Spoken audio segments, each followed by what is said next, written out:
முதல் வாசகம். என் உள்ளம் உன் பக்கம் திரும்பியுள்ளது. இறைவாக்கினர் ஓசேயா நூலிலிருந்து வாசகம்.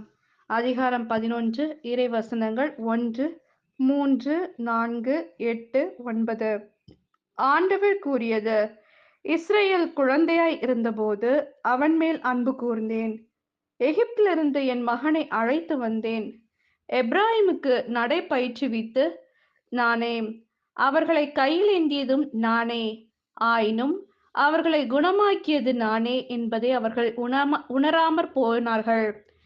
பரிவு என்னும் கட்டுகளால் அவர்களை பிணைத்து அன்பு கயிர்களால் கட்டி நடத்தி வந்தேன்.